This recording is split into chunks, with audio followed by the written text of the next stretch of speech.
ഇതാ രൺവീർ മോനല്ലേ? ശരിയാണല്ലേ. ഇതോടെ മോനെ എവിടെ ഇരിക്കുന്നത്? സ്റ്റേഷനിൽ ഒന്നും പറയാണ്ടണ്ണാ, രാവിലെ പെങ്ങളെ മോൻ വിളിച്ചായിരുന്നു. അവനൊരു തോക്ക് വേണമെന്ന് പറഞ്ഞിട്ട്.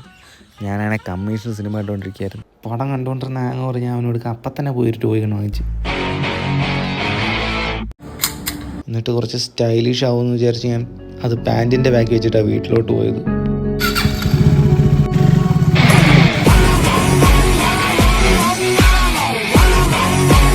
കഷ്ടകാലത്തിന് ഏതോ ലെവലാദികളത് കണ്ടിട്ട് അവന്മാരുടെ അടുത്ത് വീഡിയോ എടുത്ത് പോലീസിന് അയച്ചു കൊടുത്തേക്കുന്നു.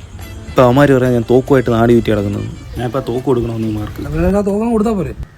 അണ്ണാ അത് കളിത്തോക്കണ്ണ. ഞാൻ രാഘവേൻ്റെ കടയിൽ നിന്ന് വാങ്ങിച്ചുകൊണ്ട് വന്നത്. അത് കൊടുത്തപ്പോൾ അവന്മാർ പറയാ ഇതല്ല ഒറിജിനൽ തോക്കുണ്ട്, അത് കൊടുത്താലേ എന്നെ എടുത്തോളൂ. അച്ഛനും മാമനും പോയിട്ടുണ്ട്. എങ്ങോട്ട്? ബീഹാറിലോട്ട്. എന്തിന്? ആനയെ വാങ്ങിക്കാനാ? അല്ലണ്ണ, അവിടെ അല്ലേ ഒറിജിനൽ തോക്കൊക്കെ കിട്ടുന്നത്. അത് വാങ്ങിച്ചുകൊണ്ട് ഇവിടെ കൊണ്ട് കൊടുത്തു കഴിഞ്ഞാൽ എന്നെ വിടുമല്ലോ. എടാ മണ്ട, ഈ തോക്കോട്ട് അങ്ങോട്ട് വന്നാൽ നിന്നെ നിന്റെ മാമനെ എല്ലാവരെയും പിടിച്ച് അവരെ അകത്താക്കും. എന്നിട്ട് എല്ലാത്തിൻ്റെ തിരുവോണം സെൻട്രലിലായിരിക്കും. അയ്യോ, ഇപ്പം എന്ത് ചെയ്യണം? നീ ഒരു കാര്യം ചെയ്യും, ഇപ്പം കയറിപ്പോയ വയറിയാടി എസ് ഐ ഇല്ലേ, പൈസയുടെ ആളാ, സെറ്റ് ചെയ്യാം. എത്ര വേണ്ടി വരും?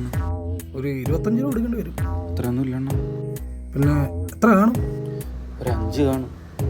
20 രൂപ ഇടാം, ബാക്കി തന്നാൽ മതി. പിന്നെ വേറെ ആവശ്യത്തിന് വെച്ചിരുന്ന ആവശ്യമൊക്കെ പിന്നെ നടക്കും. എന്തെല്ലാം ആവശ്യങ്ങൾ വേറെ ഉണ്ട്, നീ താ.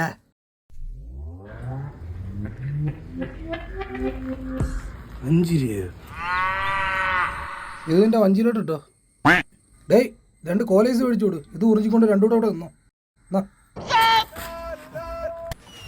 അണ്ണ എന്നെ ഇറക്കുന്നില്ലേ? നിന്നെ ഇറക്കുമല്ലടാ, കേട്ടടാ. അണ്ണ ഓടാ അണ്ണ